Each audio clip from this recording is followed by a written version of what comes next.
nor any foreigner residing in your towns. For in 6 days the Lord made the heavens and the earth, the sea and all that is in them. But he rested on the seventh day. Therefore, the Lord blessed the Sabbath day and made it holy. Bless the Lord for the reading of His word. Let's just say a short prayer. Ama naming Diyos na mga kapangyarihan sa lahat, salamat sa inyong salita na iyong binahagi ng araw na ito.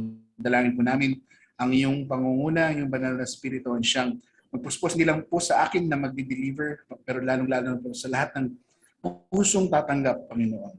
Sabi nga po, it's the Spirit that understands the Spirit. And Father God, we believe na isang banal na spirito ang nananahan sa bawat puso ng mananampalataya. Lord God, na tumanggap kay Kristo bilang sariling Panginoon at tagapagligtas. Ngayong hapon to, Lord God, we pray for your leading and guidance from all of us, from our youngest attendee to our most senior attendee, Panginoon. Dalangin po namin ang inyong pag-apply nito sa aming puso at isipan at sa aming buhay sa araw-araw. In this name we pray, and everyone will say, Amen and Amen. And po, like I said, pinamagatan po natin ito ng TGIF. Thank God, it's Friday. Diba? Itong kasabihan nito, una siyang shinare, isa siyang tinatawag na idiom. Diba? Nagsimula siya dahil nagkaroon na ng konsepto ng weekend sa modern age, ay pinili nila itong matapat nga sa Saturday at Sunday. Mamaya mapapag-usapan natin kung bakit Saturday at Sunday ang naging common na weekend, hindi man sa bahagi natin ng mundo, sa Middle East, pero sa ibang bahagi ng mundo. Diba sa atin dito, Friday, Saturday, dating Thursday, Friday. Pero sa ibang bahagi ng mundo ay Saturday, Sunday talaga. Lalo na yung may Judeo-Christian influence. So thank God it's Friday. Hindi lang siyang masarap na restaurant na paborito nating puntahan. Pagkain ka agad yung influence. Pero isa nga pang expression na it's the weekend. Marami sa atin nagtatrabaho 5 days a week. Ilan sa atin nagtatrabaho 6 days a week. Na pag natatapat tayo sa Friday, I believe it's a common thing sa lahat ng bahagi ng mundo. Dahil kung di man sa atin na Friday itself is the weekend, sa ibang bahagi ng mundo, Friday is the start of the weekend. Di ba? Pag uwi mong galing trabaho sa Friday, you say, thank God it's Friday dahil Sabado at Linggo na yung susunod. Sa atin naman dito sa Middle East ay naging Friday at Saturday na. So pag sinabi natin, thank God it's Friday, sabihin, weekend na talaga. Bakit ko sinimulan sa usapang weekend? A lot of us, we look forward to it. I look forward to it dahil iisa lang ang aking weekend, Friday. I work six days a week. And this is a day, sometimes we long for it for personal reasons. Gusto kong magpahinga, gusto kong matulog, gusto ko namang kahit isang araw sa buong linggo ay magising ng late. Di po ba? Sino nakaisip ng taas ng kamay? Di ba? Isang araw na nga lang ako pwedeng magising ng late. Pagkakait ko pa sa sarili ko. Parang yun yung mentality natin ngayon pagdating sa weekend. So I'm gonna be sharing a very, very short video. It's just 27 seconds long. But I'd like you to notice yung mga characters sa video na to. So, pwede nyo on yung audio nyo para marinig nyo. Kahit hindi natin lingwahe, basahin po natin yung subtitles. Let's watch this short video.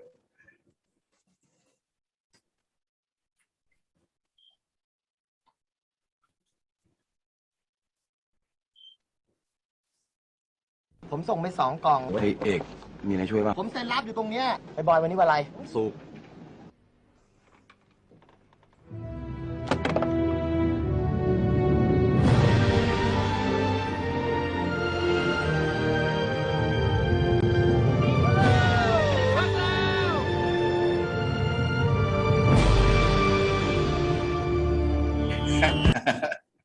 Sino dito kaya yung nararamdaman nyo kapag parating na yung weekend? Sobrang saya. Nagsuslow-mo na mga bagay sa mundo. Weekend na bukas, weekend na tomorrow. And I know, there's something innate in us that looks forward to the weekend. Pero today, madidiscover natin what that deep-set longing ang nilagay ng Panginoon sa atin for what we call today as our weekend and what the Jews call their Sabbath. Diba? So, this day of worship ay nagsimula dahil sa utos ng Panginoon dito na sa Ten Commandments na remember the Sabbath day by keeping it holy.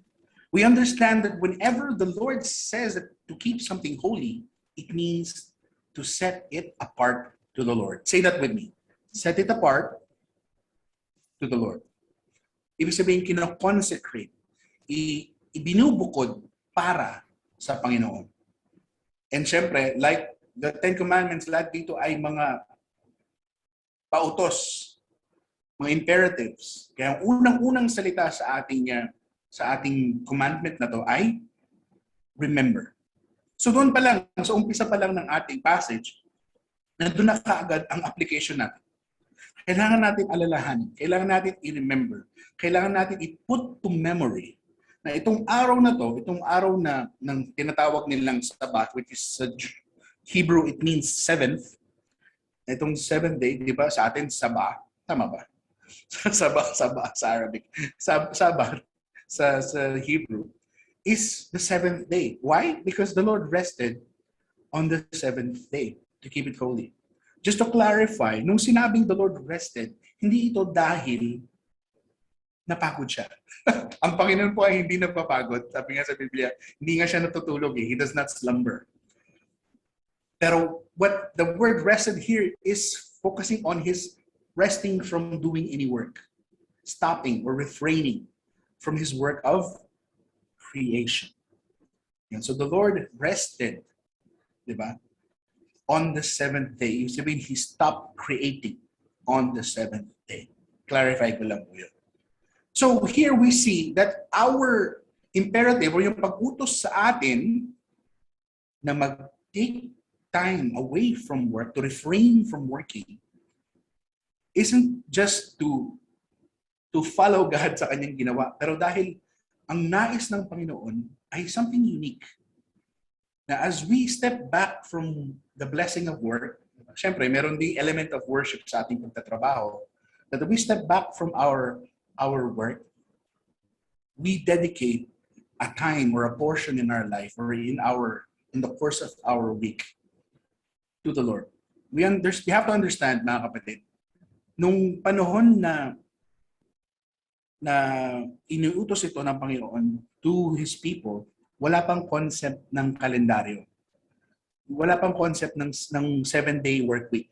Ang utos lang ng Panginoon, after 6 days, on the 7th day, magpahinga ka. So, doon na birth, marahil, ang konsepto ng 7-day week. Yeah, pero it was not so nung panahon nila Moses. So, let's move forward. Yon. So ating unang bahagi. Dahil ang utos nga ay to remember at to rest from work, it is very obvious na ang ating purpose ng pagkakaroon ng Sabbath para sa mga Hudyo is para sa R&R. At hindi ito R&R na rest and recreation. Ito ay R&R na rest and remembrance. Kasi nga, the Sabbath itself was a covenant, a sign between God and His chosen people. Paano yun? Hindi naman tayo mga Hudyo. Tama? Mamaya, pag-uusapin natin paano ito nag-a-apply sa atin. Una-una, isa itong covenant sa mga Hudyo dahil iniutos ito ng Panginoon sa kanila para alalahanin ang Panginoon, una-una bilang Creator.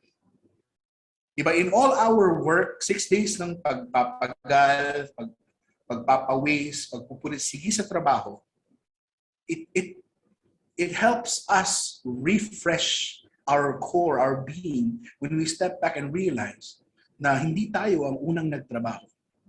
It was God. It is He who first created. Diba? Tayo, yes, we have the creative, we are procreators. Sa atin binigay ang blessing to create, to design, to birth biologically bilang procreators. Pero siya ang unang-una. So as we step back, we remember God as Creator. Ito yung utos dahil sa verse 11 sabi, for in the 6 days, The Lord made the heavens and the earth, the sea, and all that is in them, and he rested on the seventh day. Therefore, the Lord blessed the Sabbath day and made it holy. He set it apart for himself. Second, sabi sa Deuteronomy 5:15, alalahanan natin ito ay laws to the chosen people. Sabi niya, remember, nandun na naman yung salitang remember. Remember that you were slaves in Egypt and that the Lord your God brought you out of there with a mighty hand and outstretched arm. Therefore, the Lord your God has commanded you to observe the Sabbath day. We see here a repeating instruction to remember a covenant.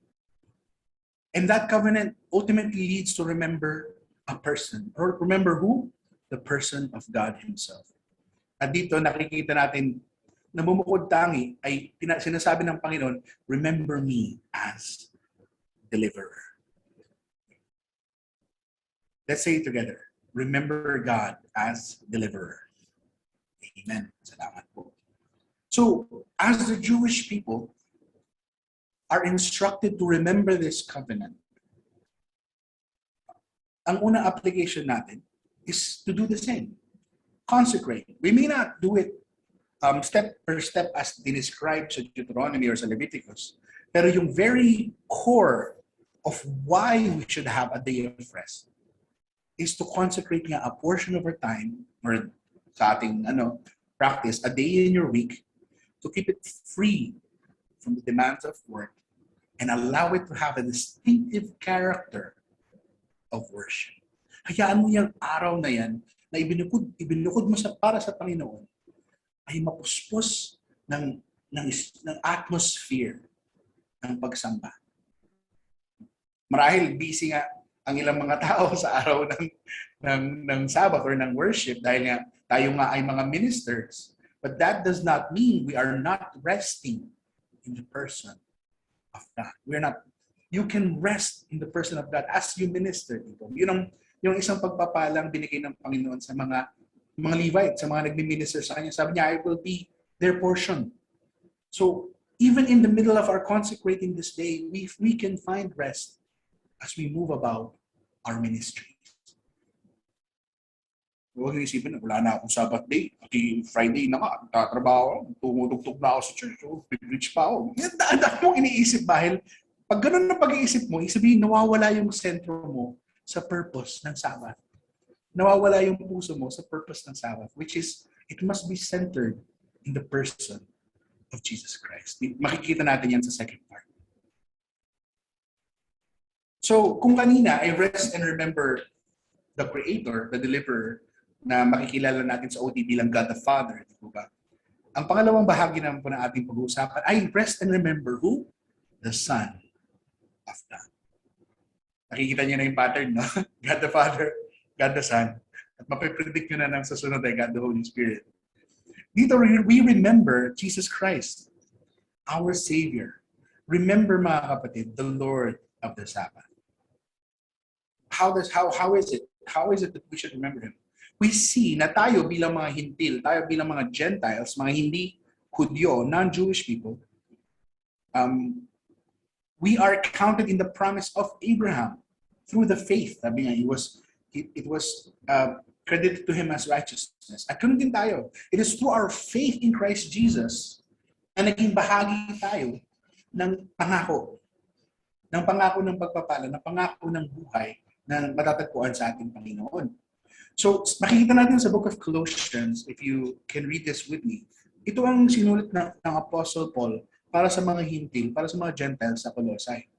Sabi doon, therefore, do not let anyone judge you by what you eat or drink, or with regard to a religious festival, a new moon celebration, or a Sabbath day. These are a shadow of the things that were to come. The reality, however, is found in Christ. Nahuli niyo po yun. Throughout the New Testament, we do not see, although maraming Judaizers na pinipilit na dapat maging katulad ng mga Hudyo, mga hintil para maligtas, which is wrong, we see the Apostle Paul, he kept not repeating He never mentioned the Sabbath na sundin ng mga Hintil. But what he kept reminding them is to keep their lives centered and focused on Jesus. So Jesus is the fulfillment of the covenant. Therefore, Jesus has already fulfilled the ceremonial requirement of the Sabbath day. Ulitin ko yun. Jesus already fulfilled the covenant in His perfect righteousness, in Him being the God-man. Na-fulfill na niya yung ceremonial requirement of the Sabbath. So what is left to us is the core requirement, which is worship. Yung pagsunod sa bawat hakbang, sa pagpapahinga from work, from refraining, lahat yun ay nabayaran na ng dugo ni Kristo, na-fulfill na.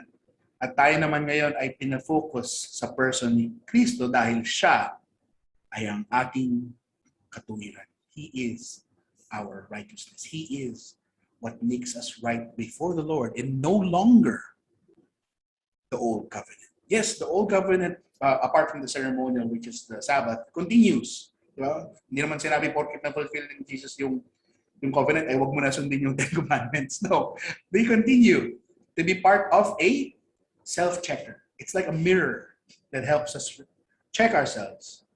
Diba? Nakadepende pa rin ba ako kay Kristo? Kasi kung nakadepende ako dito sa Ten Commandments, ibig sabihin, hindi ako nakasurrender kay Kristo. So, it points us to the Sabbath rest that is found only in Jesus. Let's read Matthew chapter 11. Come to me, all who are heavily laden, all who are weary and burdened, and I will give you rest. Take my yoke upon you and learn from me, for I am gentle and humble in heart, and you will find rest for your souls. For my yoke is easy and my burden is light. So as we remember that the new covenant is Jesus, ang ating Sabbath rest ay matatagpuan nga sa Kanya. He Himself declared it, that ang rest na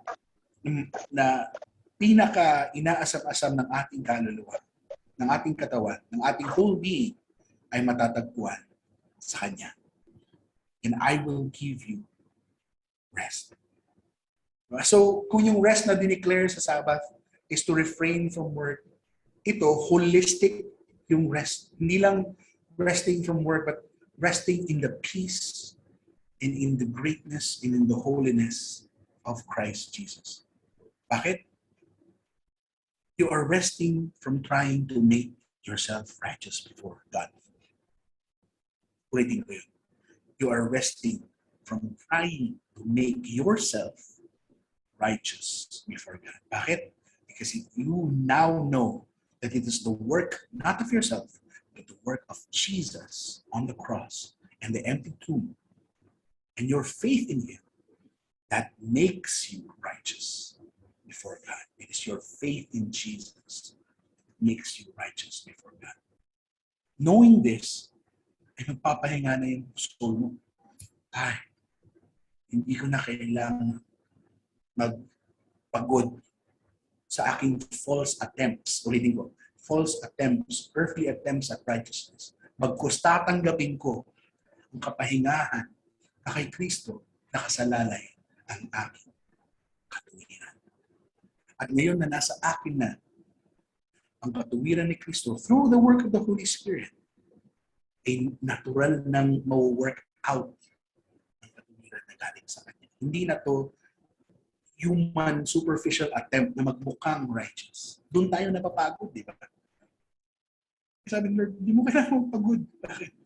Pinataw, in-impute na Panginoong Jesucristo ang kanyang righteousness. Ang ating pagpapaguran na ngayon ay ang pag-remain focused sa person ni Jesus Christ. At pag-focus ng ating pananampalataya sa Kanya. Amen po ba? So, ang second application natin, come to Christ. Kung hindi mo pa tinatanggap si Kristo bilang iyong Panginoon at tagapagligtas, it's time to come to Christ. But don't just consecrate a day. Anyone can do that. Pero pag hindi mo kilala si Kristo, wala kang pagkukonsecratean.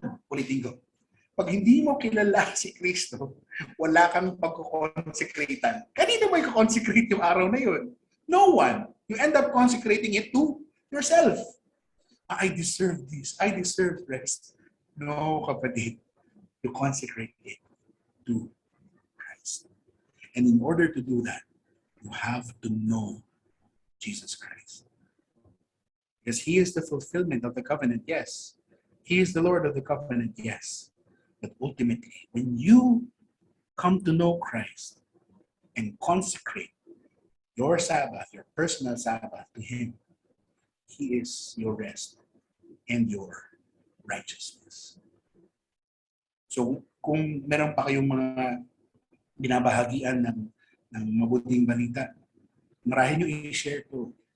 Walang kwenta ang araw ng kapahinga or araw ng worship pag hindi mo kilala yung object of worship, which is Jesus. And last but not the least, rest and remember God the Holy Spirit. Kanina si God the Father, the Creator, Deliverer of the Jewish people. Pangalawa, sa atin bilang mga hintil, deliverer natin si Jesus. He's our Savior. At ang continuing sanctification which is done by the Holy Spirit. Sabi sa Ezekiel 20 verse 12, also sabi, I gave them my Sabbaths as a sign between us. So they would know that I, the Lord, made them holy. Sa King James Version, sabi doon, so that they would know that I am the Lord that sanctifies them. So here we are told by the word, by scripture, to remember the God who sanctifies. Say that with me. Remember God who sanctifies. Amen. The continuing work of sanctification is the work of the Holy Spirit. The moment tinanggap mo si Kristo bilang iyong Panginoon at tagapagligtas, ay doon nagsimulang manahan sa atin ang banal na Espiritu. Hindi man tayo palagi puspos or we may not always be spirit-filled because of our nature, our fallen nature, sometimes fighting back or trying to take over. As we continue to surrender to the Holy Spirit, doon nangyayari yung work of sanctification. You are being set apart every day. Hindi one time, big time ang pagiging holy natin before the Lord. One time, big time ang pagbayad ni Kristo at pag-set apart at pag-save sa atin. Pero ang pag-sanctify ay araw-araw. At sabi doon, until the day of Christ. Sa Philippians chapter 1. Being confident of this, that He who began a good work in you will carry it on to completion until the day of Christ Jesus. Patuloy ang work of sanctification ng ating Panginoon sa atin. As we are living out our faith every day. So, dito tayo nakakaroon ng active role. We have to constantly rest and remember and rely on the work of the Holy Spirit. Kailangan din maalala na sa ating pagpapagal sa araw-araw ay kasama natin ang Panginoon, ang Holy Spirit that is refining us, that is purging us of all that is not of Him. And that takes surrender from our part. Sino nang nasubukang maggupit ng fingernails ng 2-year-old? Unless i-surrender ng bata ang kanyang kamay sa'yo, hindi makakapag-work yung nanay sa paggupit ng fingernails ng 2-year-old. So when do we do this, itong paggupit ng nails ng 2-year-old? Kapag tulog, di po ba? Kasi doon lang siya naka-rest at naka-surrender. Minsan kailangan natin ganun din ang ating spirito, ating kapagkatao. Kailangan huwag kang malikot. Huwag kang mapilit sa sarili mong nais.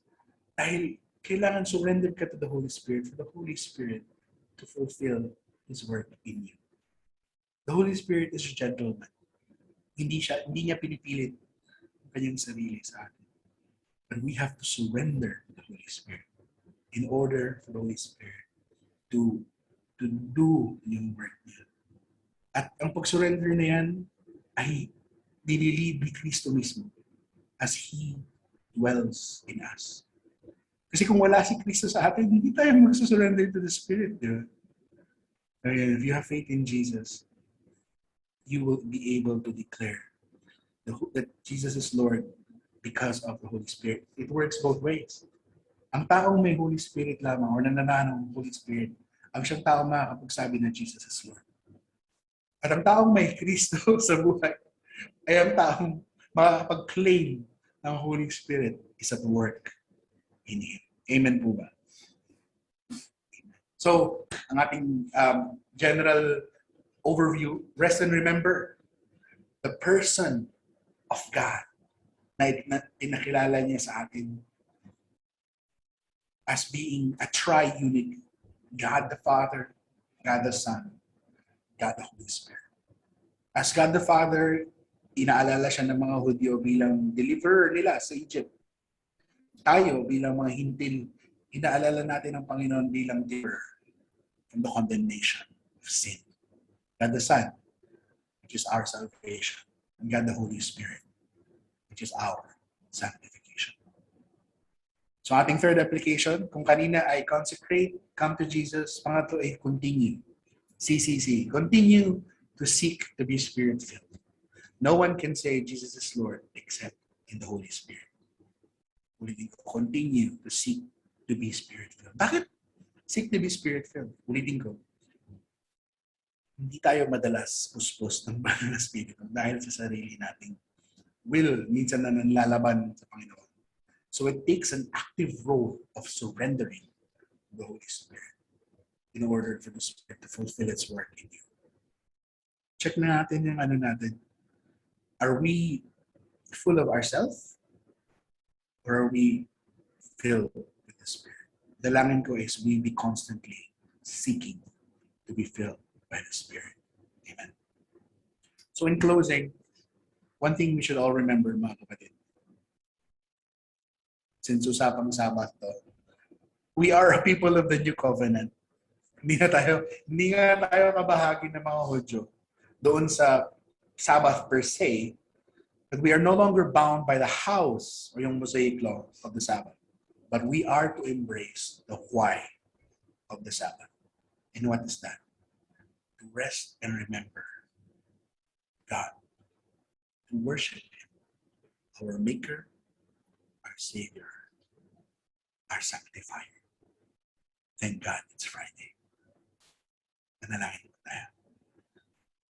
Ama naming Diyos na makapangyarihan sa lahat, when we say thank God it's Friday, we actually mean it, Lord God, by the Holy Spirit. Because it's a reminder that this is a day that the Lord has made. I will rejoice and be glad in it.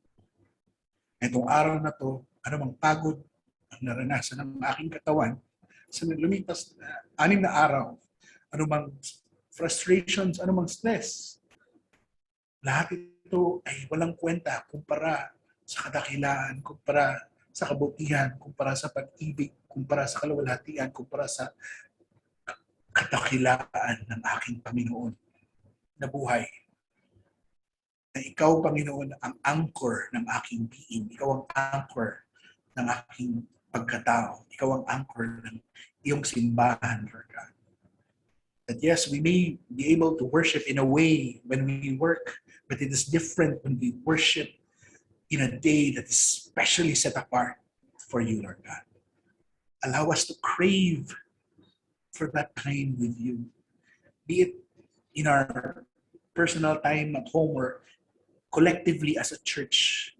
Allow us to be excited, Lord God. Like King David says, I was glad when they said unto me, let us go into the house of the Lord. Allow us to rejoice and see the Sabbath as our delight. Ito sinabi sa Isaiah 58, Lord God. Na kapag when we see the Sabbath as our delight, then we will realize that we are blessed, Lord God.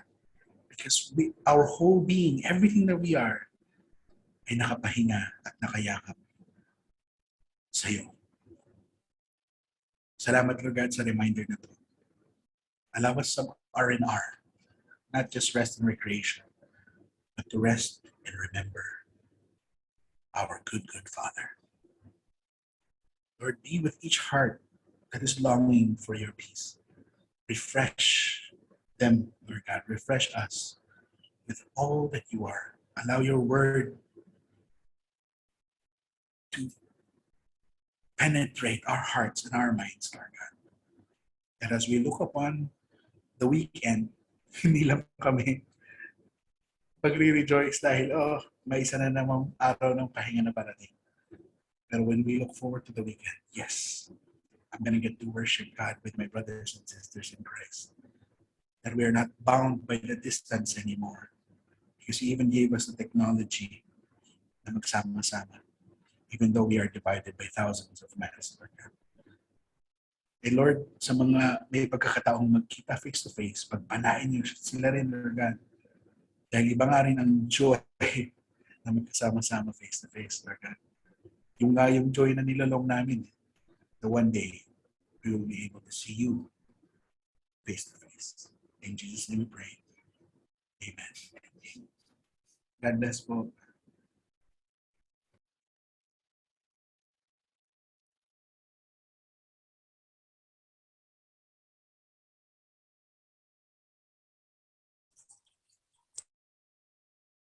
Amen. Palakpakan po natin ang Diyos na buhay sa buhay po ng ating pastor.